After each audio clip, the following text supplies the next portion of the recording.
Good evening, ladies and gentlemen. 30th favorite dad in the family community, Papa West, Jacob West, here for another exciting episode of TMG Takes the Field, the weekly show where we talk about sports, mainly football.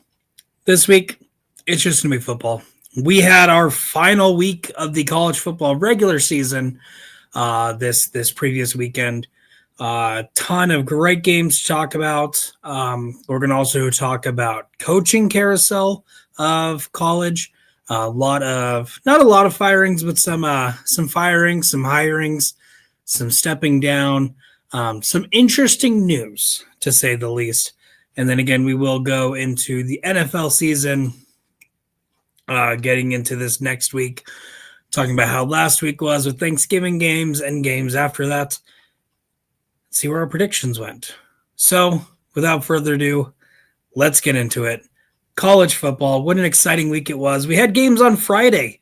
Black Friday, we had Indiana beating Purdue 56-3. Texas beat Texas A&M 27-17. Georgia beat Georgia Tech 16-9. Ole Miss beat Mississippi State 38-19. Utah beat Kansas 31-21. Arizona beat Arizona State 23-7. And then on Saturday, we had the game. Ohio State beat Michigan 27-9. Texas Tech beat West Virginia 49-0. Oregon beat Washington 26-14. Oklahoma beat LSU 17-13. Notre Dame beat Stanford 49-20. Alabama beat Auburn 27-20. BYU beat UCF 41-21. Miami beat Pitt 38-7. Vanderbilt beat Tennessee 45-24. USC beat UCLA 29-10. Virginia beat Virginia Tech 27-7. Cal beat SMU 38-35. And Tulane beat Charlotte 27-0. For our college football playoff rankings, not the final rankings of this season, but we do have James Madison at 5, North Texas at 24, Iowa at 23, Georgia Tech at 22, Houston at 21, Tulane at 20, Michigan at 19, Arizona at 18, Virginia at 17, USC at 16, Utah at 15, Vanderbilt at 14, Texas at 13, Miami at 12, BYU at 11, Notre Dame at 10, Alabama at 9, Oklahoma at 8, Texas A&M at 7, Ole Miss at 6, Oregon at 5, Texas Tech at 4, Georgia at 3, Indiana at 2, and Ohio State at 1. So again, we do have one more week before we get the final college football rankings and the actual college football brackets of this playoff. But we do have one more week, and that is championship week, conference championships. We're going to talk about all of them because that's what we do with conference championships. There's not as many games, so we got to give them some credit. So Friday, we do have 4 games. We have the Sun Belt Championship. Troy is taking on James Madison. The Conference USA Championship, Kennesaw State is taking on Jacksonville State, forgive me. The American Conference, North Texas is taking on Tulane. And then in the Mountain West, UNLV is taking on Boise State. And then Saturday, we have the Big Five, or not the Big Five, but 5 championships. Big 12 championship, BYU versus Texas Tech. The MAC, Miami of Ohio versus Western Michigan. The SEC, Georgia versus Alabama. Excuse me for 2 seconds.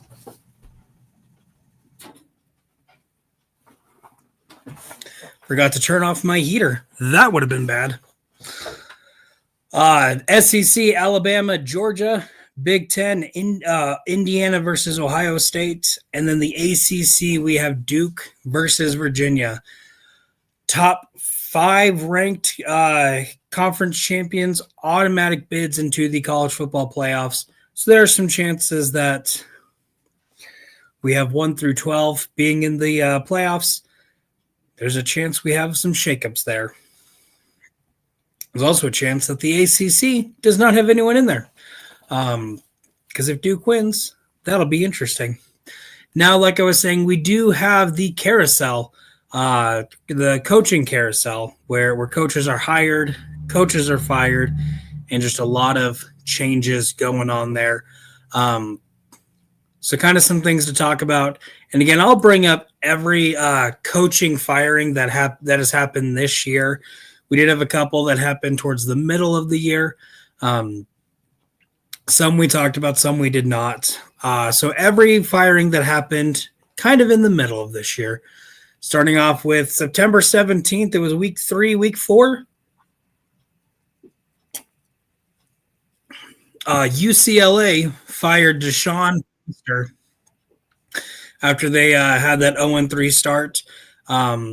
Again, they did have they hired Tim Skipper as their interim. Had a decent year, especially in the middle of that. Had a couple winning streaks on there. But they did let go of their coach kind of in the middle of September. Same day, we also had Brent Pry of Virginia Tech. He was let go again after an 0-3 start.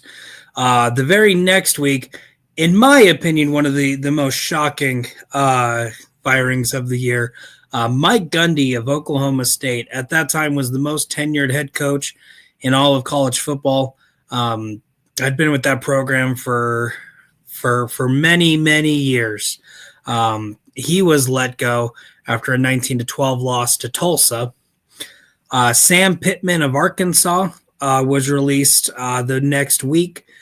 He was let go after a 56-13 loss to Notre Dame. Then we had Oregon State letting go of their head coach, Trent Bray. He was let go after they went 0-7 at the beginning to start out the season. This was October 12th. We did have a couple firings on that day.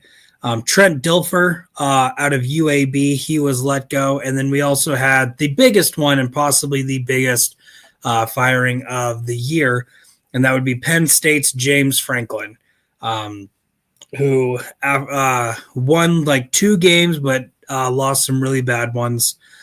He was let go. Very next week, we had Billy Napier out of Florida. He was let go right after a 23-21 win over Mississippi State, but just a very, very poor career run with Florida. Had some really bad losses, especially at the beginning of the year. And so, yes, he did win his final game. It was a little too late. Jim Norvell from Colorado State, he was fired on October 19th, just after a 31-19 loss. The thing I'm reading doesn't say who, but he was let go same day as Billy Napier. Very next week after, Brian Kelly was let go from his job at LSU, and oh my goodness, that has been an interesting read. If you read kind of what he's doing there, a lot of people talking about him both at Notre Dame and then at LSU, kind of the stuff that he did. Makes you not like the man. And then also he is suing the school because he felt that he was not given probable cause when he was let go. Auburn let go of their head coach, Hugh Freeze. Cal let go of their head coach, Justin Wilcox. Michigan State fired their head coach, Jonathan Smith.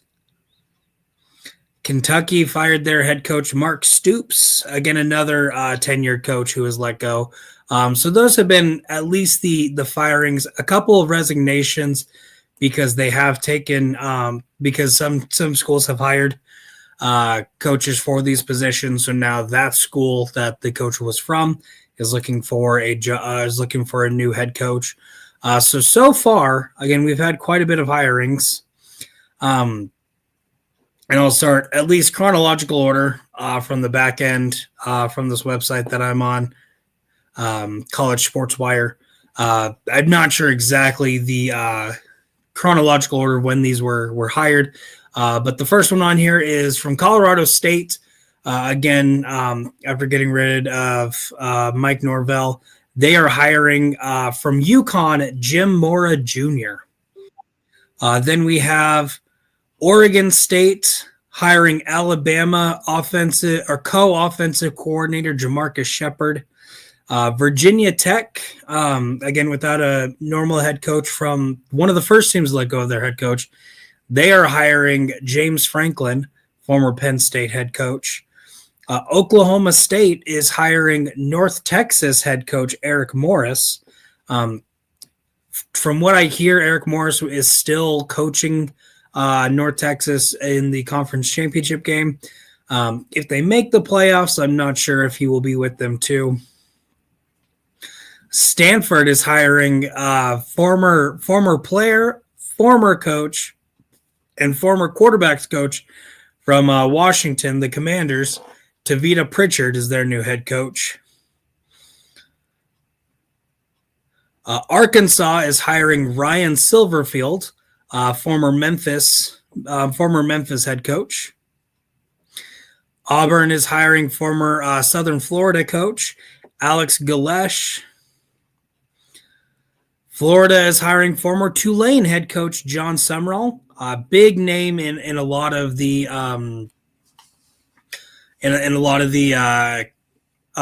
openings. He was definitely up there. LSU is hiring former Ole Miss head coach Lane Kiffin. Interesting fact here is Lane is not allowed with the team anymore. Ole Miss decided to go ahead and cut him loose, so he will not be coaching them during any of the playoff games. If they make a run, it's going to be with former defensive coordinator Pete Golding. He has been named as the interim coach, and again, it sounds like he will be coach for the future for Ole Miss. Obviously, as we go on, we will kind of break that news. Not really break that news, but share with y'all when those positions are filled and whenever some more are filled, because I'm sure there'll be a couple more firings that happen now that the season is fully over. And again, transfer window is about to start also. But that has been college football. Now we go on to the NFL. And what a week it was this past week. We had football games. I don't really want to talk about them, but I have to, and I'll explain why I don't want to talk about them. But we did have 3 games Thursday. First game, Packers beat the Lions 31-24. Then we had the Cowboys beating the Chiefs 31-28. And then finally the Bengals getting the win against the Ravens 32-14. We did have that Black Friday game, Bears versus Eagles. Bears did get the win 24-15. And then on Sunday, 49ers beat the Browns 26-8. Jags beat the Titans 25-3. Texans beat the Colts 20-16. Dolphins beat the Saints 21-17. Jets beat the Falcons 27-24. Panthers beat the Rams 31-28. Buccaneers beat the Cardinals 20-17. Seahawks beat the Vikings 26-0. Chargers beat the Raiders 31-14. Bills beat the Steelers 26-7. And then Sunday night, Broncos beat the Commanders 27-26. And then on Monday night, Patriots get the win against the Giants 33-15. A lot of exciting games, a lot of exciting moments, and a lot of embarrassing moments. We had Younghoe Koo pulling the Charlie Brown, basically like tearing his leg off before a kick. Bosmer, the quarterback for Minnesota, had probably the ugliest throw I have ever seen as he's trying to throw the ball away right into the hands of a Seahawks defender. The entire New York Giants team just had some really bad hits. And then that Sunday night game. I say not some embarrassing moments, but some interesting moments. And probably one of the greatest plays as Washington is going for the win. I love you, Washington, for that, for no other reason. Going for a 2-point conversion. Nick Bonito having one of the best defensive plays I've ever seen. Not really ever seen, but so far this season. Deflecting a pass, breaking it up for the win, because it would have been a successful 2-point conversion, and Washington would have gotten that win. So very interesting week, but I got to bring him in. It's everyone's favorite starch. Tato, how's it going?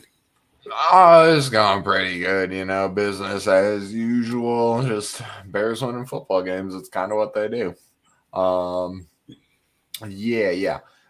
Pretty good. Is the Eagles' loss worse, or is it worse with the fantasy and Kyle Monangai outscoring Jalen Hurts and Saquon put together? I will say that the whole Kyle Monangai outscoring both is the worst thing of everything.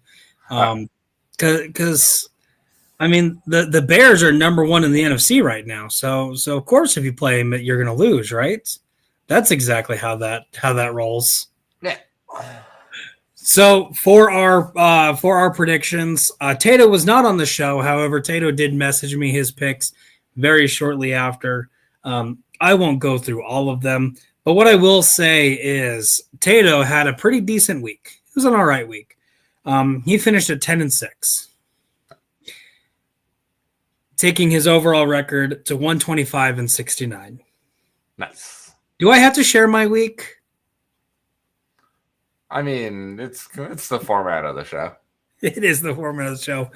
Well, if you knew my predictions, I got every single game on Thursday wrong. I got the Friday game wrong. I don't think that's an uncommon thread, BT Dub, so don't beat yourself up too much on it. Yeah. A lot of people there. Oh, I went 6-10 this week. Rough week for Papa, which is now taking my overall record to 110 wins and 84 losses. No celebrity guest picker last week, so no changes to the standings there. But we do have a celebrity guest picker this week. Just put a little child down to sleep. Apparently that can be hard. Just choke him out and it's fine. We have the Chicken Man, Brandon Cohen. She's actually still eating, but I ran down for the boys, so I'm happy to be back. Hopefully I can do better. I actually don't know my record from last time, but I assume it wasn't good because I think I picked the Browns to beat the Lions. I picked something, I don't know, but so as of right now, Brandon, you have with your week. I don't remember the exact standings, but you had a 56% accuracy rating. So better than what I did last week, but still, it puts you in at 6th in the leaderboard. Like 8-8, something like that. Yeah, okay. Yeah, or 9-8, something like. I think it was closer to that. So you are towards the bottom of the leaderboard, but again, I'm bringing everybody back, trying to get everybody back at least once. Weird if you correctly predicted fucking 17 matchups of only 32 possible teams in the NFL. Anyway. Yeah, well, thank you, Tato, for tearing down my logic. 8-7. We were just making up numbers. Way to be literal about this. I said 16. I said 16. He jumped it up. Well, math says you can't be 8-8 if you have a 50% accuracy, Tato. Come on. Be somewhat logical. Well, anyways, we're going to quit yelling at each other. I say that we're going to be yelling at each other all night. All night long. This is week 14 of the NFL season. Only a couple more left. Again, we have playoffs right around the corner. Some teams are fighting for their season. Some teams are in really good spots. Some teams stand no chance. Last week, we did share the New York Giants were the first team this season to be eliminated from playoff contention. I am sorry, Antonio. I wish I could have you on the show to break that news to you, but it did not work that way. We have added a couple teams to that list. In the AFC, we have two, the Tennessee Titans and the Las Vegas Raiders, both eliminated from playoff contention. Can I just say real quick, that is crazy that the Tennessee Titans, whose only win was like 3 fluke plays, had a playoff chance to last longer than the New York Giants. That should make you feel great about yourself, New York. And then we had 2 more from the NFC. We have the Saints and the Cardinals, both eliminated from playoff contention. Most of these teams we didn't expect anything out of. I might have expected a little bit out of the Raiders, but definitely not something crazy. So this week we do have some matchups to go over. Thursday Night Football, we have the Cowboys traveling to Detroit to take on the Lions. Words. Lions are 3-point favorites. I will go first on this one because we all hate at least one team playing in this game. But I think I hate a different team than who y'all hate. And for me, that's the Cowboys. I have to give them credit. They have been playing great, at least the last 2 games. And I really hope it comes to an end. And by hope, I mean I will cry if they win. I think the Lions get the win. Both these teams are definitely starting to get into desperation mode, as their season is on a thin thread. Give me the Lions. Tato, who's your pick? Yeah, you mentioned that we got playoffs in a couple of weeks, but I think this might be a playoff game in and of itself already. And because I can't have nice things, the Lions will be the victor here. All right. And Brandon, who's your pick here? I can have nice things. So I have I think it's going to be a super close game. I think it's going to be back and forth all game. But I like this spread. So I'm going to go Cowboys +3. I think they're just playing really, really good. I mean, both teams are playing good right now. I just think the Cowboys their defense keeps turning it up, and I think they're going to pull it out. Just imagine saying that like 2 months ago. The Dallas Cowboys defense would light it up. What in the world has this world come to? That the Cowboys have a decent defense. Sunday, we do have several 1 o'clock games. The first one, we have the Dolphins traveling to New Jersey to take on the Jets. Dolphins are a 2.5-point spread. Tato, who's your pick here? Dolphins. I still like Mike McDaniel. I mean, I don't hate the guy. I've just been preaching that he should get fired for how long has the season been going? Brandon, who's your pick here? I think it's pretty easy. This game, it's going to be 35 degrees in New York. The Dolphins cannot play in the cold. Jets. All right, going with the Jets. I definitely had that thought for a while of the Dolphins don't travel well, but the Jets just don't play well. And so I'm going to go with the Dolphins also, but I wouldn't be surprised if the Jets pull off a 35-0 win because I can't be surprised by anything anymore. Just let down. So Mike McDaniel, please don't let me down. Next, we have the Steelers traveling to Baltimore to take on the Ravens. Ravens are a 6-point favorite. Brandon, we go to you first here. Who's your pick? I don't want to pick any of these teams. Defenses both kind of stink. So with that logic, give me Derrick Henry to pull out a big game. I'm going to go with the Ravens.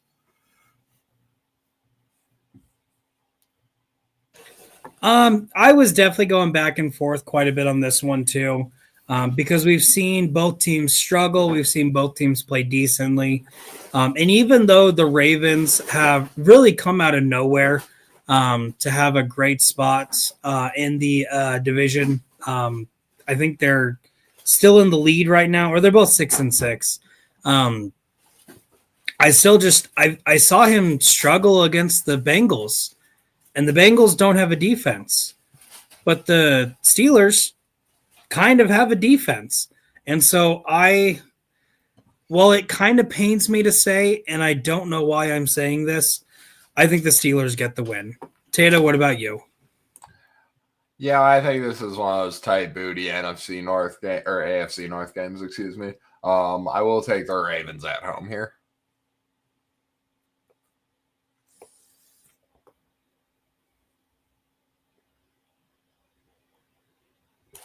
And knowing my record when I'm the only person to pick a team, congratulations on your win, Baltimore. Next, we have the Saints traveling to Tampa Bay to take on the Buccaneers. Buccaneers are 8.5-point favorites. I'll go first on this one. Big news from Tampa Bay. Mike Evans is practicing. I don't know if he will play, but he is at least practicing, which is great for the team that has lost practically everybody on their offense. But again, I've seen the Saints play, and even against the third string Buccaneers team, I will still pick the Buccaneers to beat the Saints 11 out of 11 times. Give me the Buccaneers. Tato, who's your pick here? Yep, I will also do that. These Saints are not playing good football. Go Bucs. And Brandon. I don't want to be the same as you guys, so I'm going to say that the Bucs are going to win. Boring, but yeah, I don't see the Saints pulling this one out. All right, next we have the Colts traveling to Jacksonville to take on the Jaguars. Colts are a 1.5-point favorite.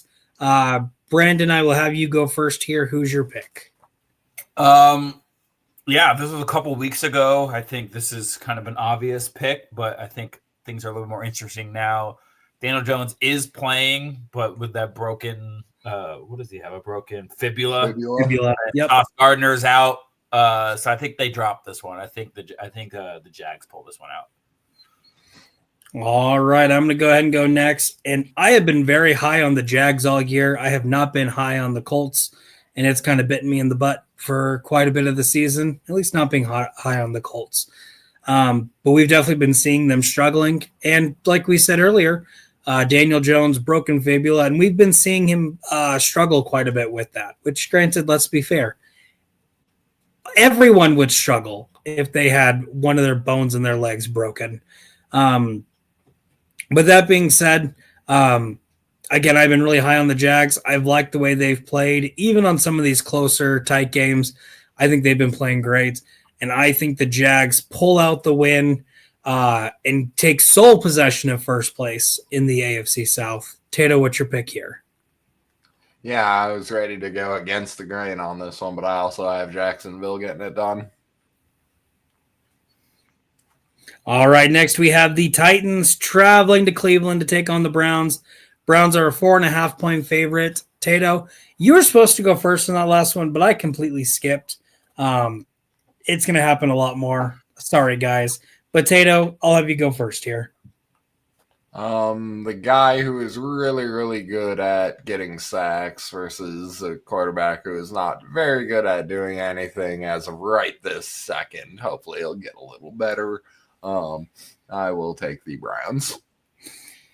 All right. And Brandon, who's your pick here? Yeah, I think it's like poopy offense versus poopy offense, but then Browns defense. So I think Browns defense win this game for the Browns. Yeah, I think Shador is supposed to get the start here. But no, Myles Garrett, our current sack leader with 19 sacks, getting very close to Michael Strahan's record. And I have made two bold claims about Myles Garrett this year, breaking the single season sack record. So, third time's the charm, guys. Myles Garrett breaks the all-time sacks in a single game, which then also breaks the record for most sacks in a season. It's going to be great. Browns get the win. How many is that in a game? I think 9. In a game, sacks? Yeah. 9? Carry on. Holy moly. Tato will fact check that. Let's say Tato's going to fact check it. I can tell you who did it. Derek Thomas from the. It's 7. 7. Okay. Oh no, Papa's from the future, so he's saying 9. Yeah, Myles Garrett's going to get 9. It's going to that's what's going on here. Next, we have the Commanders traveling to Minnesota to take on the Vikings. Vikings are a 1.5-point favorite.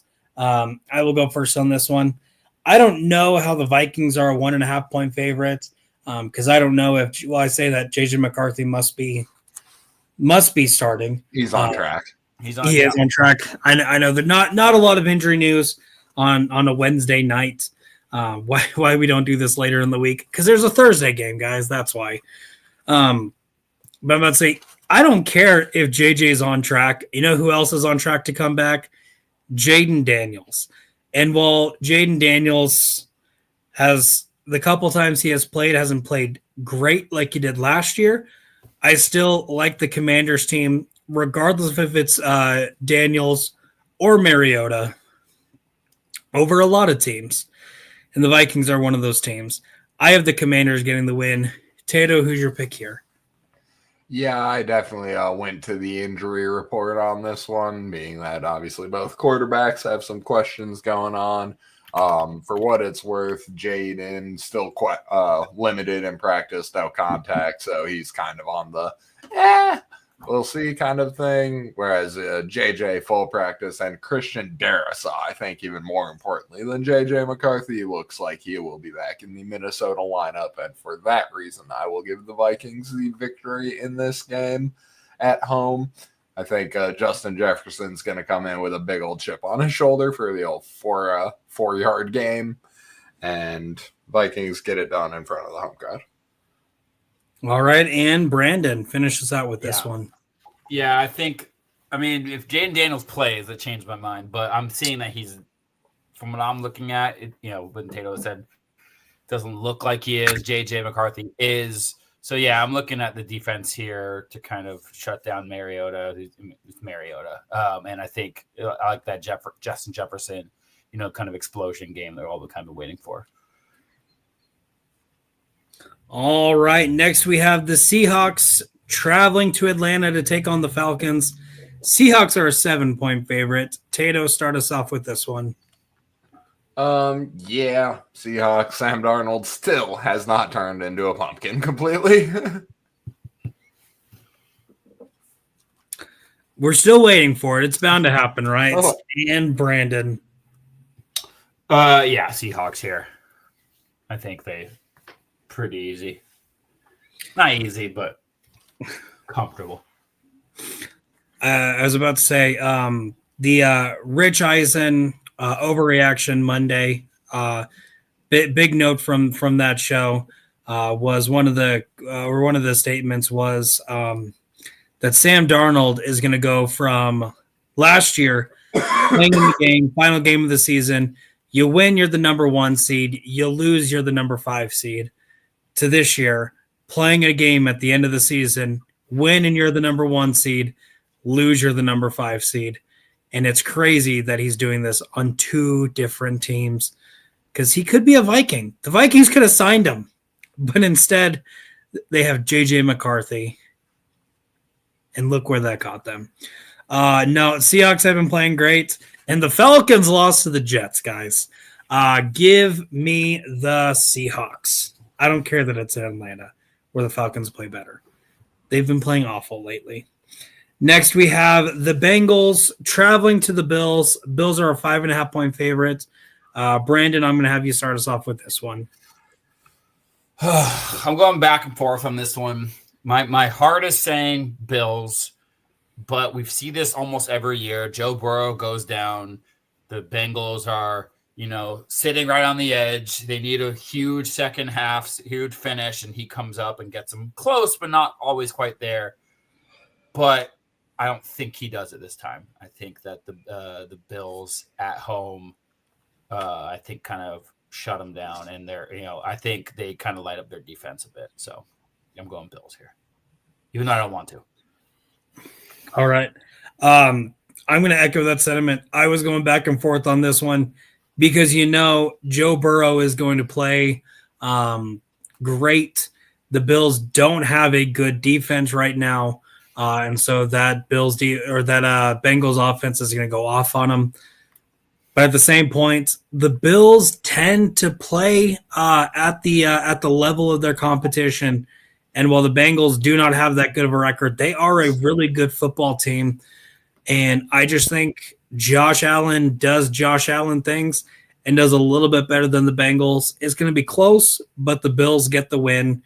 Tato, what's your pick here? All right. So, here's the thing of the thing. Joe Burrow knows how to beat the Bills in a weird way. The Bengals defense really tightened up upon the return of their quarterback, and I think they are coming out hungry here. I'm going to cheekily pick the Bengals on this one. I like that pick. I mean, yeah. I don't hate that. All right. Next, we have the first 405 game, the only 405 game. The Broncos are traveling to Vegas to take on the Raiders. Broncos are a 7.5-point favorite. I will go first on this one. Or actually, yeah, I'll go first on this one. The Broncos are that weird team that, well, yes, they are. What's their record? 10-2. They haven't really been playing that good, but they're playing the 2-10 Raiders. I think it might be closer than what a lot of people are expecting it to be. Well, it's a 7.5-point spread, but I do think the Broncos get I'll say a 5-point win. I don't know how that maths, but Broncos get the win. Tato, what's your pick? Yeah, on my last appearance on the show, I believe I said if Pete Carroll allows Shedeur Sanders to come in and win his first game away, then it's over, and it's over. So Broncos on this one. I think it looks pretty similar to the whole Patriots-Giants 10-2 to 2-10 game. And Brandon. Yeah, I disagree with you, Papa. I think that this Oakland Raiders offense is horrible, and this Denver Broncos defense is great. So I think they spank them and have like 3 defensive touchdowns, 2 defensive touchdowns, something like that. And I think the spread looks good. I mean, Geno Smith is a very accurate quarterback. Very next play is yeah. Next we have 425 game. This is a fun one. Battle of first place in the NFC North. The Bears traveling to Green Bay to take on the Packers. Packers are a 7-point favorite. Typically, I let whoever's team it is pick first. But as 2 of you are fans of these teams, I think the only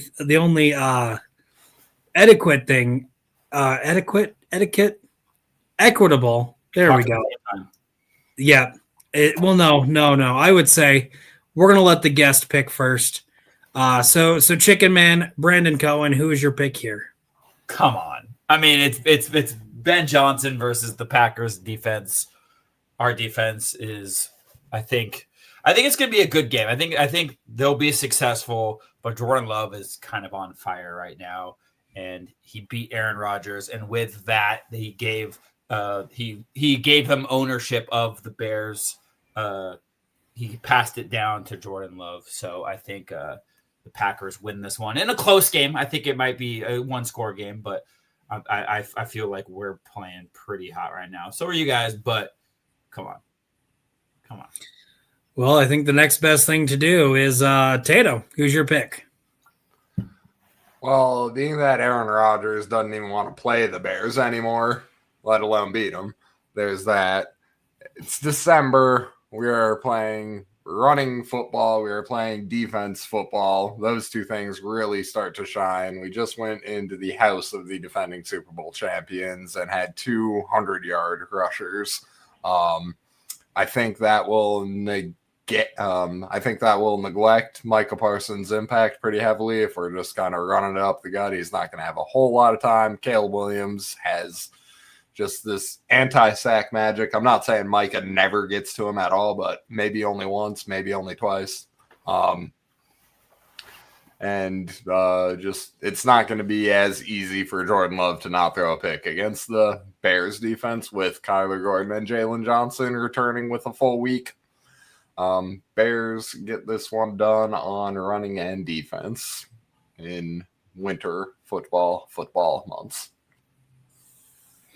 All right, and now it is my turn. I don't really care who wins this game, but what I will say is I actually don't care who wins this game. I can't stand the Packers because they don't play to win the game. They play for ties. What in the world? But every time I make that comment and a team plays to win the game in overtime, they end up losing it. So I have to kind of respect that.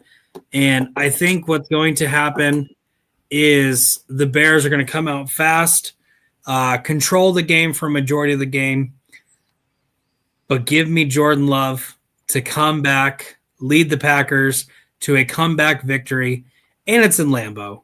Bears can't get the win in Lambeau, right? I mean, they've done it like they've already done it this year. Whatever. Yeah, they've done it a couple times. But no, I have the Packers. I can't just barely. You can count or you choose not to count. That's the true question. We already have a playoff spot, so it doesn't matter. All right, next we have the Rams traveling to Arizona to take on the Cardinals. Rams are a 7.5-point favorite. Tato, start us off. Rams, still realistically the best team in the NFC, possibly in football. All right, and Brandon. Yeah, I think Matthew Stafford revenge game here. I think he comes out here and spanks him. Makes up for that loss last week against the Panthers. So, yeah. I'm about to say one of these teams has something to play for. The other team officially has nothing to play for, except maybe a high draft pick. I will say I do like this Cardinals team. I predicted them to get the win last week, and they got very, very close. But they're at least fighting for something. So, again, I think it's going to be a good matchup. But I think the Rams, again, this is a revenge game. This is getting back on track. And while I think they do get more than a 7-point win, I think it's going to be a lot closer on paper than what the scoreboard entails. But I still have the Rams. Next, we have Sunday Night Football. The Texans traveling to Kansas City to take on the Chiefs. Crazy to think, season ends today. Neither of these teams are in the playoffs.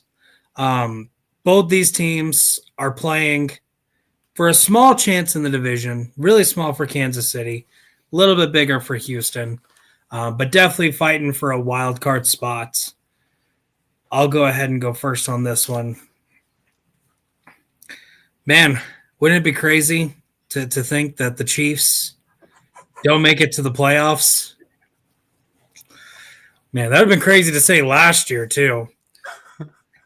Like Brandon said, I am from the future. I mixed up my years. Kansas City does not make the playoffs because they lose this game. Give me Houston to pull out the win. I was going to say upset. Not really an upset, kind of an upset. Depends on who you ask. Kansas City will be upset. That's all I can say. Tato, who's your pick here? Yeah, I think the AFC South is getting really froggy, especially with the way we all pick the Jaguars.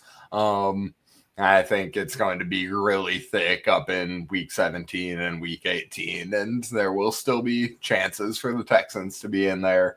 I think the Texans put the nail in the old Chiefs' coffin, at least for the AFC West title. All right, and Brandon.